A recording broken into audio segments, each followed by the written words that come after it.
brothers and sisters. Where was my story?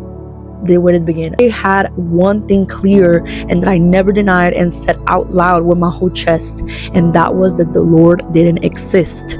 I was a firm believer that God and Jesus were not in my life and that they never existed.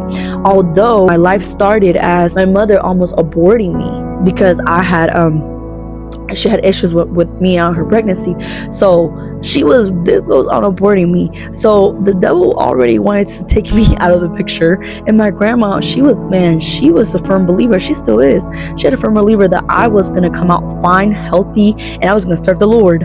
And she's not wrong. I mean, she knew, she had faith that all those things the doctors were saying about me coming with problems and that I had to be aborted were not true, and that they were from the devil. And it's crazy, but that's really how my life was gonna start, with me being aborted just because I'm doing it, and she didn't. Of course, the Lord was not gonna let that happen. I grew up in a very, very, very small house. Like, it was a small household. It was just my brother, my sister really didn't grow up with me. My mom really gave her away when she was little. She grew up with my grandma, my mom's side, and I grew up with my brother and my parents, but my dad left me when I was very little. And this is when I started having the absence of a father. The very first heartbreak from a man was my dad.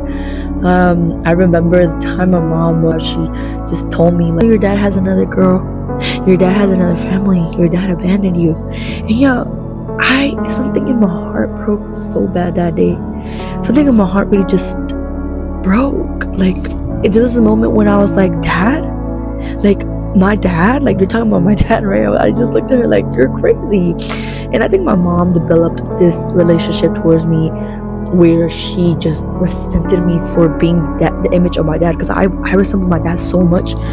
And it's crazy how I really hate to look at it like that, but that's just how I saw it. And I remember a little girl just sitting there. As I see my little girl, and I see her breaking down over this man who just became her whole world from the moment she was born, and got to know who he was as her dad, and that her mother tells her, like, yeah, your dad left you, your dad abandoned you, and your dad has another family. And just seeing that little girl break down, like, y'all, I don't even think I had the capability to break down that bad, to have that many tears. The amount of things that were going on my brain of, like, yeah, he don't love you, he left you, he has another girlfriend, he has another daughter that he loves more, and you don't mean nothing to him no more. This is when the devil really started going in and telling me as a little girl, like, this is, your dad ain't your dad no more. You don't have a father. You are alone. You got nobody. I was a little girl who always claimed and that God didn't exist. My grandparents would come into my room and ask me, hey, you want to go to church? Which I would go forcefully because I didn't want to go. So I grew up in the church, but and I would deny the Lord. I denied the Lord so many times as a little girl. I would say, no, the Lord isn't real. He doesn't exist. Why? Because I'm in a broken family, and he don't ever come and visit me. I don't ever see him.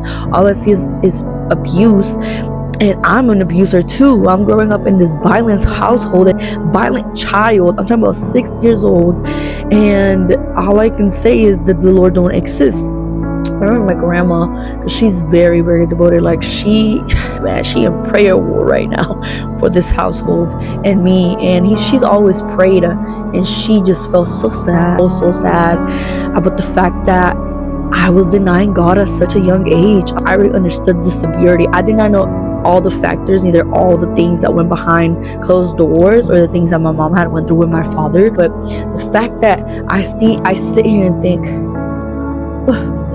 like, I was a firm believer that God didn't exist. I said it so loud, y'all.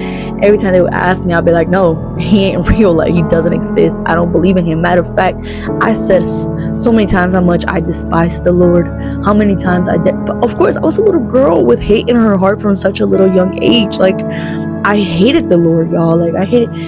My dad left. I was sitting in the backyard with a picture of him, just yearning for my father to come back. I was so heartbroken, and I felt like I had there was no way to go back after that. Like, I genuinely did see and thought my dad didn't love me anymore, and I was so unloved.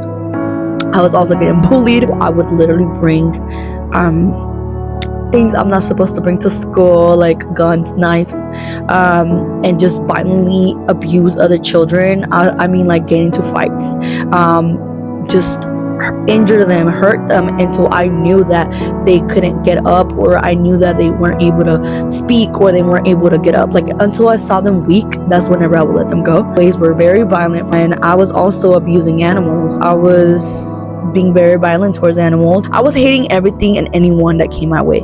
I was engaging in sexual relationships as a young little girl, with other girls. I was, and I wasn't being watched by my parents. I was with babysitters like all the time. So who were they to tell me or stop me from what I wanted to do? And mind you, I had no idea what this was. I just knew I liked it, and I just knew that this made me get power. Now I'm a violent person. My journey with the Lord, I'm still on a journey with the Lord. Like, I think right now in my season, I'm doing so many things, and I'm having struggles. Anyone who's on their calling, I was able to share with y'all most of my experience. I hope this is something that y'all can hear me on, so let me